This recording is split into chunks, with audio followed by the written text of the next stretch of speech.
Brussels, Belgium. March 12, 2019. A man steps off the Thalys high-speed train from Amsterdam at Brussels Midi station, carrying a weathered leather backpack and a rolling suitcase that appears half empty. He moves through the crowded terminal with the practiced ease of someone who travels frequently, stopping briefly at a cafe for espresso before heading toward the metro entrance. To commuters rushing past, he's invisible, just another business traveler in a city that hosts thousands daily.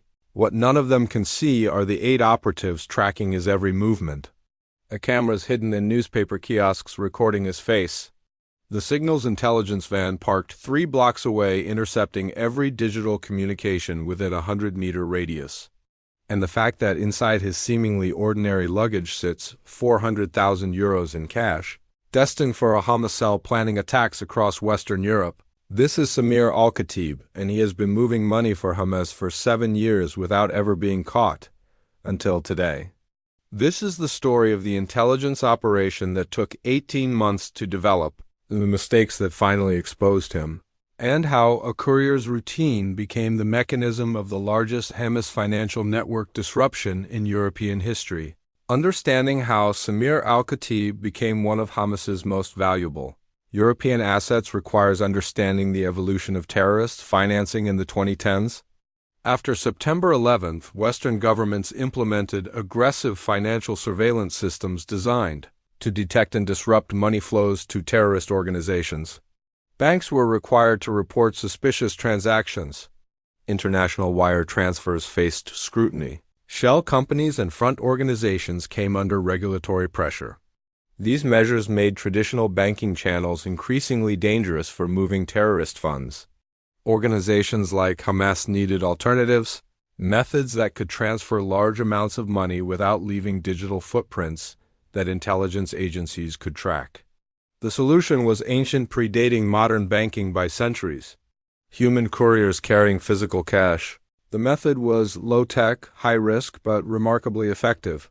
A man with cash in his luggage could move through European borders with relative ease, especially within the Schengen zone where passport controls had been eliminated. If the courier was careful, changed routes regularly, and maintained good operational security, he could move millions annually while appearing to be nothing more than a frequent business traveler. Samir was born in 1981 in the Burj al-Barajneh refugee camp outside Beirut, Lebanon.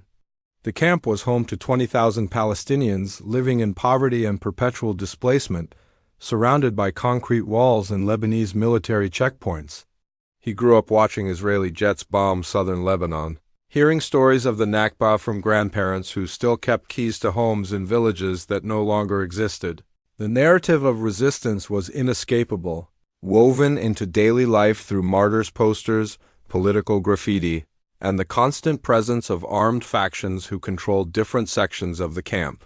Hamas maintained a strong presence in Burj al-Barajneh, providing services the Lebanese government did not, running schools, medical clinics, and youth programs that indoctrinated children with the ideology of armed struggle.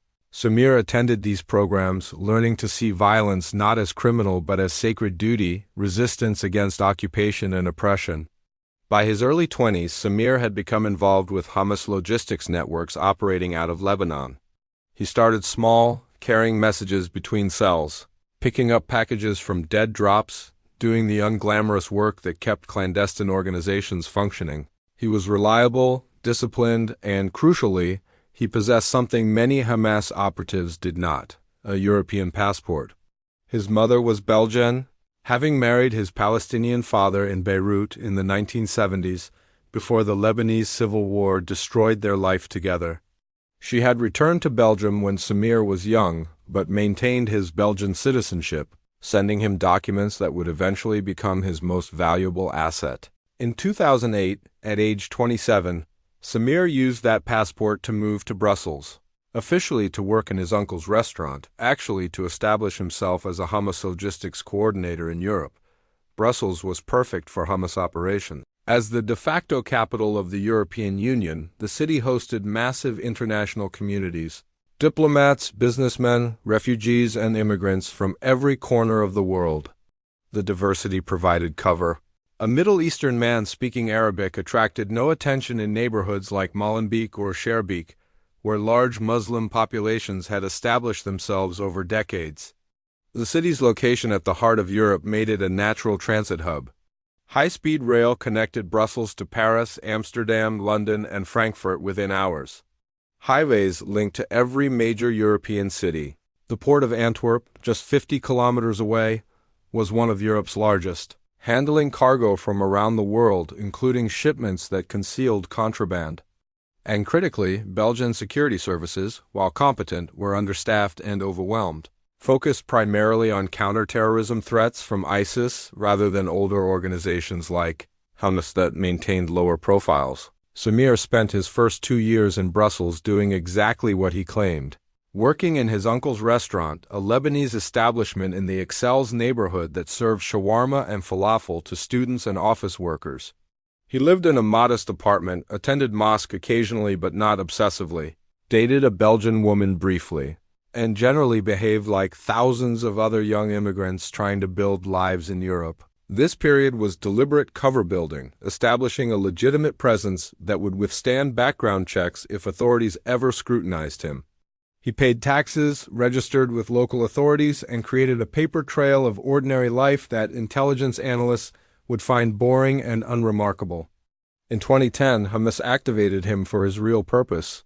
He was instructed to begin traveling regularly to other European cities for what would appear to be restaurant supply business. His uncle's restaurant became his cover story, providing legitimate reasons to visit Paris to check suppliers, Amsterdam to investigate food distributors, Frankfurt to attend hospitality industry trade shows. These trips were real enough that if questioned, he could provide receipts, business cards, and contact information for actual companies he'd visited. But embedded within these legitimate trips were his true missions, picking up cash from Hamas donors and moving it to operatives across Europe. The Courier methodology was refined through trial and error by Hamas logistics coordinators. Cash would be collected from donors in Gulf states, Turkey, and Iran, moved through informal value transfer systems to Europe, and distributed to local cells who needed funding for operations, safe houses, weapons purchases, and living expenses. Samir's role was the final stage, physically transporting cash from collection points to distribution points within Europe. The amounts varied from 20,000 to €500,000 depending on operational needs and donor contributions. The cash was always euros, the continent's common currency that could be spent anywhere without currency exchange complications. That might attract attention. Carrying large amounts of cash through European borders was technically legal but practically suspicious. European Union regulations required travelers to declare cash amounts exceeding €10,000 when crossing external Schengen borders, but there was no such requirement for movements within the Schengen zone. This meant Samir could carry hundreds of thousands of euros from Brussels to Paris or Amsterdam without facing customs declarations or inspections. The risk was random security checks. Police and customs officials occasionally conducted spot checks at train stations and airports, questioning travelers and searching luggage. If stopped while carrying cash, Samir would face uncomfortable questions about source and purpose that could lead to confiscation and investigation even if no laws were technically violated. Hamas trained Samir in tradecraft designed to minimize these risks.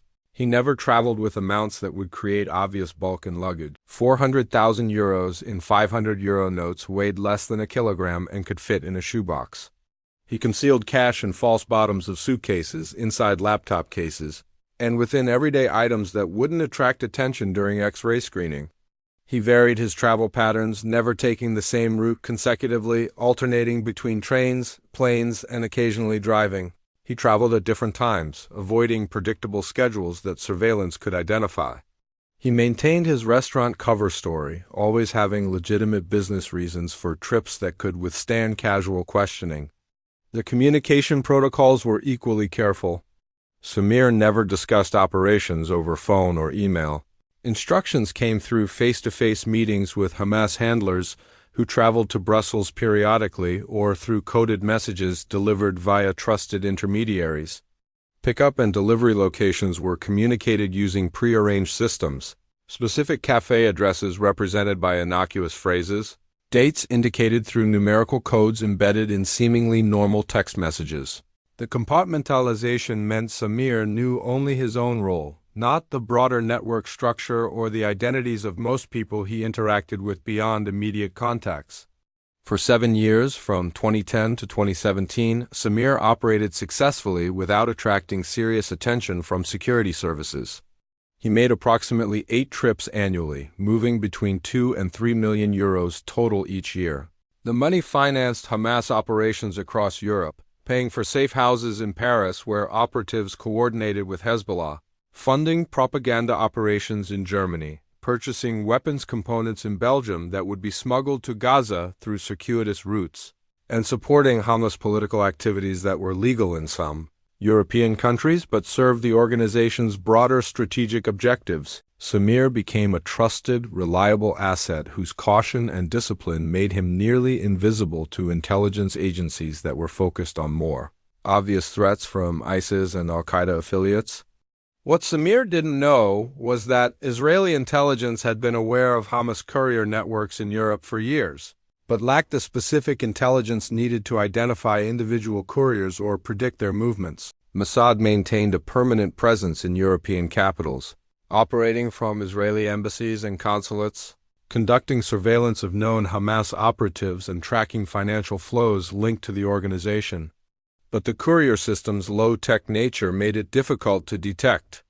Unlike bank transfers that left digital records or cryptocurrency transactions that could be traced through blockchain analysis, cash movements left minimal evidence. A courier could complete a mission without ever creating signals intelligence that technical collection systems could intercept. The breakthrough that would eventually lead to Samir's identification came from human intelligence, specifically a Hamas operative arrested in Turkey in 2017. Turkish authorities, conducting their own investigation into terrorist financing networks, arrested a mid-level Hamas logistics coordinator who had been operating in Istanbul. During interrogation, the operative provided information about European courier operations, hoping to negotiate a reduced sentence. He didn't know courier identities, but he described the operational methodology, the approximate volumes of money being moved, and crucially, he mentioned that one courier operated from Brussels and had been moving money for years without detection. This intelligence was shared with Israeli liaison officers in Ankara through established intelligence sharing arrangements. The information was fragmentary and didn't identify the Brussels courier, but it gave Mossad something to focus on. If a long-term Hamas courier was operating from Brussels, there would be patterns, behaviors that surveillance could detect even if the courier himself remained unknown. The Mossad Brussels station was tasked with identifying this operative as a priority intelligence requirement. The investigation began with database analysis. Israeli intelligence analysts reviewed years of collected data on Hamas-linked individuals in Belgium. Looking for travel patterns that matched courier activity, they examined thousands of records showing movements of people associated with Hamas support networks, refugees from Gaza who maintained contact with the organization, businessmen suspected of providing financial support, and activists involved in pro-Palestinian political activities. The analysis focused on individuals who traveled frequently within Europe, particularly to cities where Hamas maintained known presence, who had legitimate cover stories for travel, and who showed no obvious signs of wealth that would explain expensive, frequent travel. Samir appeared in the database but initially wasn't flagged as particularly significant. His travel patterns showed regular trips to Paris, Amsterdam, and Frankfurt, but the restaurant business cover story provided plausible explanation. His communications, when they had been incidentally collected during surveillance of other targets, showed nothing suspicious. He had no criminal record, no documented connections to known Hamas operatives, and maintained a low profile. He appeared to be exactly what he claimed, a restaurant worker who traveled occasionally for business. What finally drew attention was travel pattern analysis using more sophisticated algorithms. An analyst noticed that Samir's travel coincided with movements of known Hamas operatives in other cities.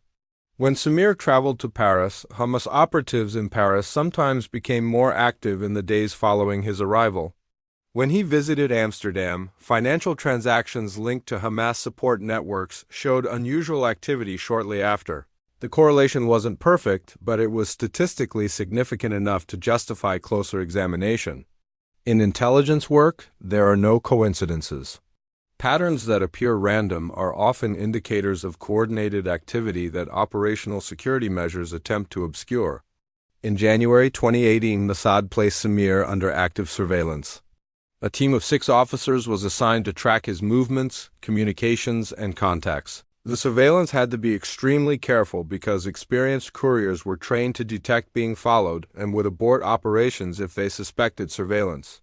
The team used techniques refined over decades: rotating vehicles and personnel to avoid pattern recognition, maintaining loose surveillance that accepted occasional loss of visual contact rather than following too closely, and employing electronic surveillance when possible to supplement physical observation.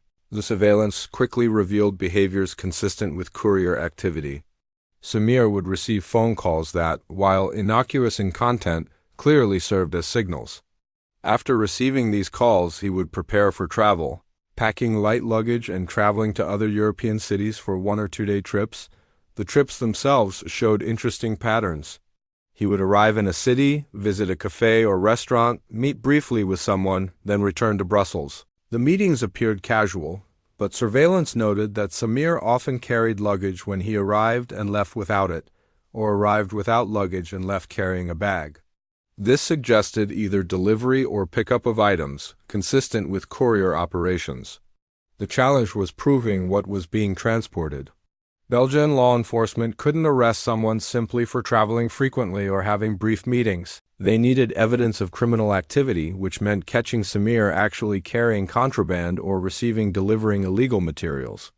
This required patience and perfect timing, qualities intelligence operations demand but political pressures often discourage. The Belgian Domestic Intelligence Service, VSSE, was briefed on the investigation through Israeli liaison channels and agreed to coordinate surveillance, but Belgian authorities insisted on building a prosecutable case rather than conducting an operation purely for intelligence purposes. Mossad's preference would have been continuing surveillance indefinitely, mapping the entire network before disrupting it. But Belgian authorities had different priorities. If Samir was moving money that financed terrorism, stopping him became urgent. The compromise was conducting surveillance until specific evidence emerged of an imminent cash transport, then intercepting him in a manner that would provide prosecutable evidence while exposing the network's structure. The opportunity materialized in March 2019. Signals intelligence intercepted. Communications between Hamas operatives in Turkey and contacts in Belgium using encrypted messaging applications. The communications were fragmentary because of encryption, but analysts detected patterns suggesting coordination of a significant financial operation. Phone metadata showed that numbers associated with Hamas operatives in Turkey had contacted numbers in Belgium that subsequently contacted Samir. The communication pattern matched previous courier activation sequences that surveillance had observed. On March 10th, Samir received a phone call that, through content analysis, appeared to be an activation signal. The conversation was brief and superficial, discussing restaurant supplies, but certain phrases matched code systems Hamas was known to use. 2 days later, Samir purchased a train ticket from Amsterdam to Brussels for March 12th, returning same day. The Amsterdam destination was significant because Mossad had intelligence that Hamas maintained a cash collection operation in the Netherlands, gathering donations from supporters in Dutch Muslim communities. Belgian and Israeli intelligence coordinated the interdiction operation carefully. The plan was allowing Samir to travel to Amsterdam and make his pickup, then intercepting him at Brussels Midi station when he returned. This approach provided the best chance of catching him with cash, the physical evidence needed for prosecution. The risk was that if Samir detected surveillance during the Amsterdam portion of the trip, he might abort, dumping the cash and disappearing before arrest. To minimize this risk, Israeli surveillance teams would handle the Amsterdam observation since they had no legal authority to make arrests and wouldn't need to position themselves as obviously as Belgian police conducting an interdiction. On March 12th at 6:45, Samir departed his Brussels apartment carrying his usual weathered leather backpack and a rolling suitcase. Surveillance teams noted the suitcase appeared nearly empty based on how easily he carried it, consistent with planning to fill it during the trip. He took the metro to Brussels Midi station, purchased coffee at a platform cafe, and boarded the 8:13 Thalys train to Amsterdam. 8 surveillance operatives were positioned throughout the station and on the train, maintaining loose observation while documenting his movements through discreet photography and notes. The train journey took less than 2 hours. Samir sat in second class, reading news on his phone and appearing relaxed.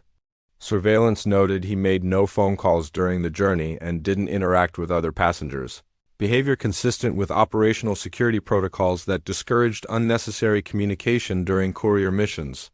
The train arrived at Amsterdam Central Station at 10:07. Samir exited and walked through the station toward the city center, maintaining a steady pace that suggested familiarity with the location. Surveillance followed him through Amsterdam streets using techniques designed to remain invisible. In a city filled with tourists, the operatives blended perfectly, some posing as couples taking photographs, others as business travelers checking phones, one as a street vendor who could observe from a fixed position. Samir walked for approximately 20 minutes, eventually arriving at a cafe in the Jordan neighborhood, a trendy area filled with boutiques and art galleries where a Middle Eastern man entering a cafe attracted zero attention. He entered the cafe at 10:47 and took a seat at a corner table. Surveillance operatives positioned outside couldn't observe directly without exposing themselves, but a technical specialist had quickly planted a listening device near the cafe entrance that could pick up conversations. Approximately 15 minutes after Samir arrived, another man entered the cafe, ordered coffee, and joined Samir's table. Surveillance photographed the second man, later identified through facial recognition as Halil Mansour, a Dutch-Palestinian businessman with suspected Hamas connections but no criminal record. The conversation between Samir and Halil lasted approximately 30 minutes. The listening device captured fragments, including discussion of the shipment and references to numbers being confirmed. The conversation was careful, avoiding explicitly incriminating language, but the context suggested coordination of a financial transaction. At 11:38, both men left the cafe. Halil walked in one direction while Samir went another, now carrying his rolling suitcase that appeared noticeably heavier based on how he pulled it. The transfer had occurred inside the cafe. Halil had passed Samir a bag or package that was now concealed in the rolling suitcase. Samir returned to Amsterdam Central Station, stopping briefly at a pharmacy where he purchased ordinary items, likely establishing receipts that would support his cover story of a business supply trip. He bought a sandwich at a station cafe and boarded the 13:37 Thalys train back to Brussels. This was the critical phase. If he was carrying cash as intelligence suggested, the next 90 minutes would be his most vulnerable period. Traveling through Belgium with contraband that, if discovered, would lead to arrest and prosecution. Belgian federal police had positioned a specialized interdiction team at Brussels Midi station, coordinating with VSSE intelligence officers and Israeli liaison personnel who would observe but not participate directly in the arrest. The plan called for allowing Samir to exit the train and enter the station terminal, then conducting what would appear to be a random security check. The Belgian police regularly conducted such checks at major transportation hubs as part of counter-terrorism operations, so the stop wouldn't necessarily indicate targeted surveillance. The train arrived at Brussels Midi at 15:13. Samir gathered his backpack and rolling suitcase and moved toward the exit with other passengers. Surveillance teams tracked him through the crowd, noting he showed no signs of nervousness or awareness of being watched. He stopped at a cafe for espresso, a normal behavior that demonstrated either confidence or obliviousness. Then he walked toward the metro entrance that would take him to his neighborhood. At exactly 15:42, as Samir approached the metro escalators, 3 Belgian federal police officers moved to intercept him. They were uniformed, carrying the authority of visible law enforcement rather than appearing as plainclothes operatives. "Excusez-moi, monsieur," one officer said, blocking Samir's path politely but firmly. "Routine security check. May we see your identification and examine your luggage?" This was the moment where everything could collapse. If Samir had operational training in these situations, he had options. He could refuse the search, requiring police to articulate probable cause. He could claim diplomatic immunity if he had false credentials. He could attempt to run, abandoning the luggage and disappearing into Brussels' neighborhoods where Hamas support networks could hide him. But Samir made the choice that intelligence operators had hoped for, he complied. Of course, officer, Samir replied in French with a Belgian accent. He handed over his passport, the Belgian document identifying him as Samir Al-Khatib, born in Beirut, resident of Brussels. He placed his backpack and rolling suitcase on a nearby table that police had set up for inspection. The officers opened the backpack first, finding a laptop, phone charger, water bottle, and a newspaper. Nothing suspicious. Then they opened the rolling suitcase. Inside, beneath a layer of clothing and wrapped in plastic bags, were stacks of 500-euro notes. The officers didn't need to count it immediately to know this was far more than 10,000 euros. One officer stepped back and spoke into his radio. Nous avons quelque chose. We have something. Samir's expression remained calm, but surveillance specialists watching noted micro-expressions indicating stress, rapid blinking, jaw tension, slight hand tremor. I can explain, he began. This is payment for restaurant equipment. I'm buying supplies for my uncle's business. The explanation was his prepared cover story, the lie Hamas had rehearsed with him years ago for exactly this scenario. But the amount of cash undermined the story's credibility. 400,000 euros in cash for restaurant equipment strained belief. The officers placed Samir under arrest, citing Belgian laws requiring declaration of cash amounts over 10,000 euros and suspicion of money laundering. He was handcuffed and led to an unmarked police vehicle while other officers secured his luggage as evidence. The arrest was conducted quietly to avoid alerting Hamas networks that their courier had been compromised. At that moment, 18 months of surveillance and intelligence cooperation had culminated in success, but the arrest was only the beginning. The investigation that followed would expose the scope of Hamas's European financial operations. Samir was transported to Belgian Federal Police Headquarters in Brussels, a secure facility where high-level interrogations occurred away from public attention. The interrogation strategy was developed collaboratively between Belgian investigators and Israeli intelligence advisors who provided expertise on Hamas operational methods. The approach balanced pressure and incentive, making clear the serious charges Samir faced while offering possibilities for reduced sentences if he cooperated fully. The initial interrogation lasted 6 hours. Samir maintained his cover story, insisting the cash was for legitimate business purposes and that he had no connection to Hamas or terrorist financing. He claimed ignorance of Belgian declaration requirements, saying he didn't realize carrying cash required reporting. The interrogators didn't push aggressively in the first session, instead methodically dismantling his story through evidence. They presented surveillance photographs showing his meeting in Amsterdam with Khalil Mansour. They showed travel records documenting 8 years of frequent trips to cities where Hamas maintained operations. They presented financial analysis demonstrating that his declared income from restaurant work couldn't support the expensive travel patterns he maintained. The turning point came when interrogators played audio recordings of communications intercepted during surveillance. Conversations where Samir used coded language to discuss shipments and deliveries. While the recordings didn't explicitly mention Hamas or terrorism, the context made clear he was discussing something beyond restaurant supplies. Faced with overwhelming evidence, Samir's resistance began cracking. He didn't immediately confess, but his responses became less certain, more defensive, showing the psychological pressure was working. On the second day of interrogation, Belgian prosecutors played their strongest card. They brought in evidence from the Amsterdam operation, including photographs and testimony from Dutch police who had arrested Khalil Mansour simultaneously with Samir's interdiction. Mansour had already provided a statement admitting he collected donations for Hamas from sympathizers in the Netherlands and that he had passed 400,000 euros to Samir for distribution to Hamas operatives in Belgium and France. Mansour's statement directly contradicted Samir's cover story and implicated him in terrorist financing. Confronted with this evidence, Samir made a calculation. He could continue denying everything, face trial where the evidence would likely secure conviction, and receive a lengthy sentence. Or he could cooperate, provide information about Hamas financial networks, and potentially negotiate a reduced sentence. After consulting with his court-appointed attorney, Samir agreed to cooperate. What he revealed over subsequent interrogation sessions exposed the sophistication and scale of Hamas's European courier operations. Samir detailed how he had been recruited and trained by Hamas logistics coordinators in Lebanon.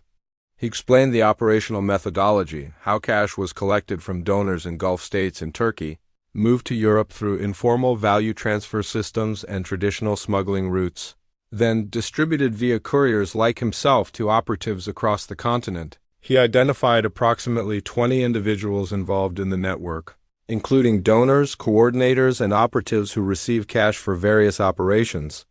He revealed that the network had moved approximately 15 to 20 million euros annually over the past 7 years, totaling over 100 million euros in terrorist financing. The destinations of this money were diverse and disturbing. Some funded propaganda operations, websites, social media campaigns, and publication of materials supporting Hamas's ideology and political objectives. Some paid for Hamas political activities that were technically legal in countries like Belgium, where the organization wasn't banned as a terrorist entity, but served strategic purposes like recruiting supporters and raising additional funds. Some financed weapons acquisition, purchasing components in Europe that would be shipped to Gaza through circuitous routes involving maritime smuggling and corrupt officials in African and Middle Eastern ports. And significantly, some of the money-funded operational cells planning attacks against Israeli and Jewish targets in Europe. This last revelation elevated the case's urgency. Belgian authorities coordinated with intelligence services across Europe to identify and surveil the operatives Samir had named. Simultaneously, Israeli intelligence analyzed the information to assess threats against Israeli interests.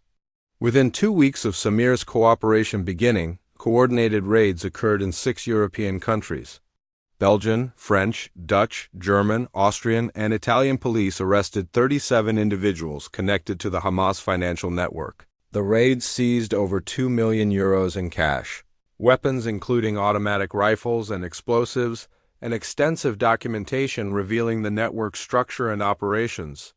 The intelligence windfall from Samir's cooperation extended beyond immediate arrests. Document analysis and interrogation of arrested operatives revealed connections to other terrorist financing networks, including Hezbollah operations in France and Muslim Brotherhood financial systems in Austria. The investigation exposed how different terrorist organizations sometimes shared logistical infrastructure, using the same money laundering services, document forgers, and smuggling routes even when their political objectives differed. This insight helped European intelligence services understand that disrupting one network often impacted others, creating force multiplication effects that justified the resource investment these investigations required. The legal proceedings against Samir and other arrested operatives demonstrated both the strengths and weaknesses of European counter-terrorism prosecution.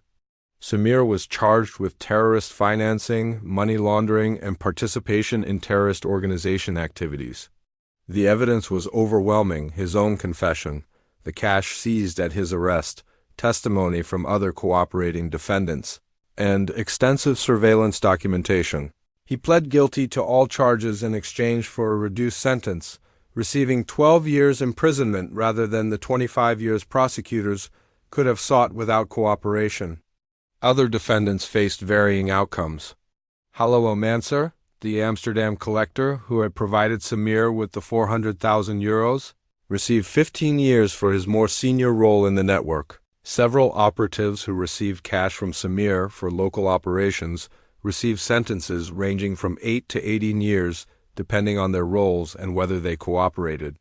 The heavy sentences reflected European courts' increasing willingness to treat terrorist financing as seriously as direct participation in terrorism, recognizing that financial networks were essential infrastructure without which terrorist operations couldn't function. However, some defendants received lighter sentences or were acquitted, demonstrating prosecution challenges.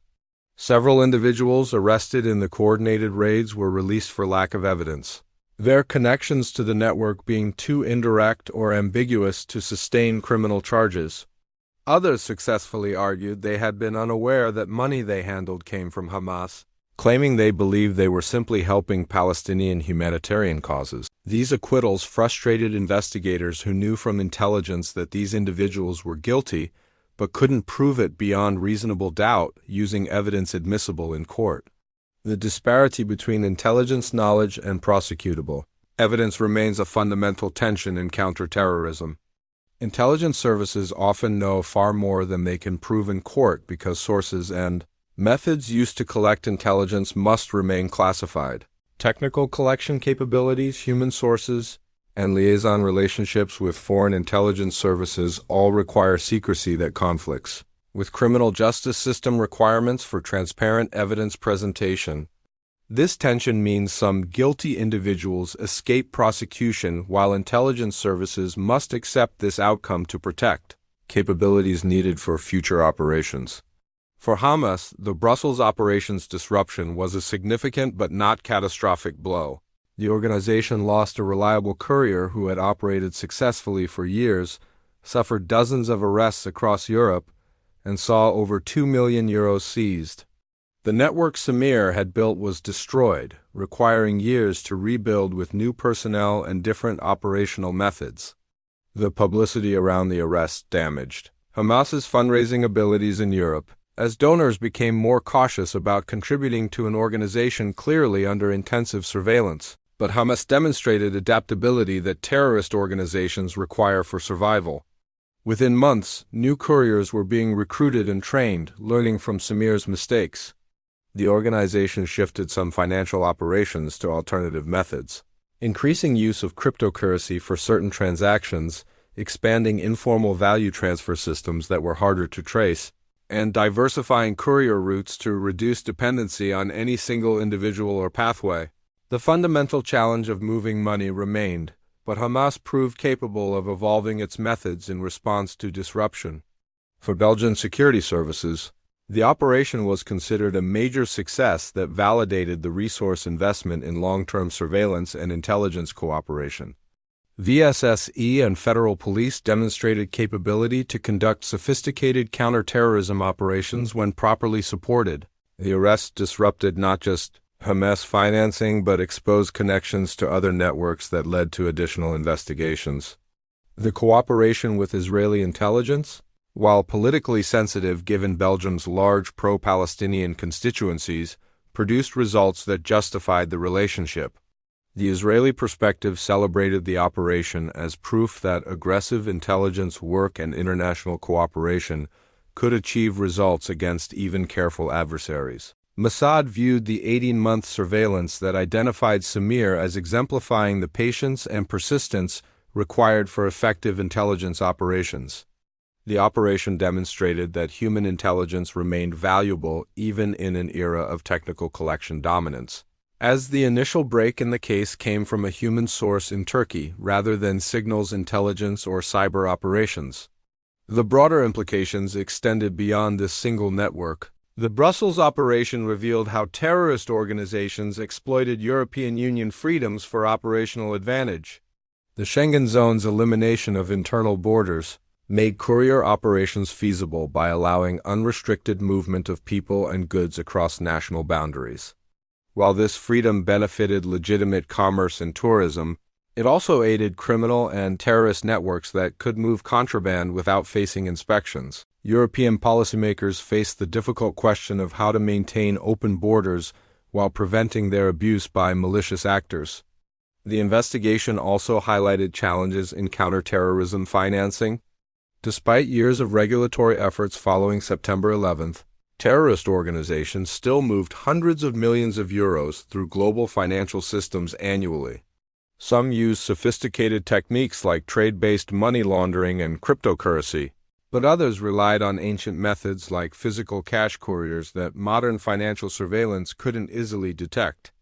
This suggested that counterterrorism financing required not just technical capabilities but also traditional investigative work, patient surveillance, and human intelligence that could identify suspicious patterns in routine activity. The role of immigrant communities in Europe became a sensitive aspect of the investigation. Hamas recruited couriers and supporters from Palestinian diaspora communities in Belgium, Netherlands, and France. These communities, while overwhelmingly law-abiding and opposed to terrorism, included individuals who sympathized with Hamas's political objectives or felt obligated to support Palestinian causes. Terrorist organizations exploited these sympathies, recruiting supporters who began with small actions like donating money or distributing propaganda, then gradually involved them in more serious criminality like money laundering or weapons smuggling. European governments struggled with balancing security concerns against community relations. Aggressive surveillance of Muslim and Palestinian communities risked alienating populations whose cooperation was essential for counterterrorism. Many tips about suspicious activities came from community members who reported concerns about neighbors or acquaintances. Policies perceived as discriminatory would destroy this cooperation while feeding narratives that European societies were inherently hostile to Muslims. The Brussels investigation attempted to thread this needle by targeting specific individuals based on evidence rather than conducting indiscriminate surveillance of entire communities, but the line remained difficult to maintain. Samir Al-Khatib began serving his 12-year sentence at a Belgian prison facility in 2020, according to corrections officials. He maintained connections with Hamas supporters who provided financial support to his family in Brussels and Lebanon. His case attracted attention from human rights organizations who questioned whether terrorist financing should warrant sentences comparable to violent crimes, arguing that Samir had never personally engaged in violence and that his courier activities, while illegal, were less culpable than planning or executing attacks. The debate over appropriate sentences for terrorist financing remains contentious. Prosecutors argue that financial networks enable terrorism and must be punished severely to deter others from participating. Without money, terrorist organizations cannot function, cannot purchase weapons, cannot pay operatives, cannot conduct attacks. Therefore, disrupting financing is as important as disrupting operational cells. Defense advocates counter that treating financial supporters as equivalent to violent terrorists inflates their culpability and results in disproportionate punishment. A courier like Samir, they argue, was a facilitator rather than a primary actor and should face sentences reflecting this distinction. The intelligence lessons from the Brussels operation influenced European counterterrorism strategies. Security services increased focus on financial intelligence, recognizing that tracking money could identify networks that other intelligence methods missed. Cooperation between European intelligence agencies improved as the investigation demonstrated benefits of information sharing and coordinated operations. And surveillance of transportation hubs intensified as the operation showed that couriers remained vulnerable during transit when carrying contraband. Israeli intelligence incorporated lessons about Hamas adaptability. The organization's ability to rebuild networks after disruption demonstrated that arrests alone couldn't eliminate the threat. Mossad shifted resources toward identifying Hamas's training and recruitment infrastructure, hoping that disrupting the system that produced operatives like Samir would have longer-lasting effects than simply arresting individual couriers. This strategic approach required patience and acceptance that results might take years to materialize, priorities that intelligence services found challenging in environments demanding visible short-term successes. The cafe in Amsterdam, where Samir met Halil Mansur for the cash handover, closed in 2020, a victim of COVID-19 pandemic lockdowns rather than any connection to the investigation. New owners reopened it in 2021, unaware of its brief appearance in counterterrorism history. The corner table where €400,000 changed hands now seats tourists and students who have no idea that their cafe once facilitated terrorist financing. Brussels Midi Station continues serving millions of passengers annually. The busy transportation hub where Samir was finally stopped after years of successful courier operations. Travelers rushing through see the federal police conducting random security checks and assume it's routine, unaware that some checks are targeted operations against specific individuals under surveillance. The station has become a focal point for Belgian counterterrorism efforts, with surveillance systems and undercover operatives maintaining constant watch for suspicious activities. The investigation files on Samir and the Hamas courier network remain active in Belgian intelligence databases. Analysts continue monitoring for signs that Hamas is attempting to rebuild courier operations in Europe. Names identified during the investigation are flagged in border systems, triggering alerts if these individuals travel to or through Europe.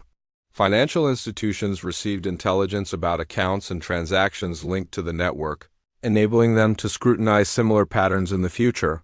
The investigation's effects ripple forward, creating obstacles for Hamas financing that persist long after arrests concluded. What remains clear from the Brussels operation is that countering terrorist financing requires seeing the battlefield accurately. It's not fought primarily in dramatic raids or shootouts, but in the patient work of surveillance teams tracking routine travelers through train stations and airports. It's not won through individual arrests, but through systematic dismantling of financial networks that takes years and requires international cooperation. Victory demands intelligence capabilities that can identify suspicious patterns in millions of routine transactions and movements.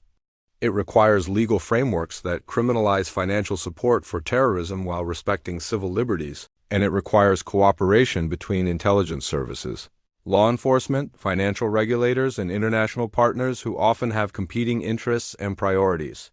Samir al-Khatib's capture represents both success and limitation. His arrest disrupted a significant Hamas financial network and removed a reliable operative from circulation. The intelligence gained exposed connections that led to dozens of additional arrests. But Hamas adapted, finding new methods and new couriers. The money still needs to move, operations still require funding, and organizations demonstrate persistent creativity in solving logistical challenges. The cycle continues, networks are built, detected, disrupted, and rebuilt, an endless sequence where neither side achieves permanent victory. The weathered leather backpack and rolling suitcase that Samir carried on his final courier run remain in evidence storage at Belgian Federal Police Headquarters, tagged and catalogued as exhibits in his prosecution. The €400,000 seized that day was eventually transferred to Belgium's Crime Victims' Compensation Fund after Samir's conviction became final, terrorist money redirected to help those harmed by crime. The cash now serves productive purposes rather than financing violence, a small victory in the larger struggle. If this investigation into financial warfare and intelligence tradecraft revealed the hidden machinery of counterterrorism, hit subscribe and turn on notifications so you never miss when we expose the operations that shape global security. Drop a like if this deep dive into patience, surveillance, and the economics of terrorism was worth your time. And here's your question for the comments. Should courier operations that move money for terrorism face the same sentences as those who plan attacks? Or should punishment distinguish between financial facilitation and violent action? Share your perspective below. The next buried operation is already unfolding somewhere, waiting to be revealed.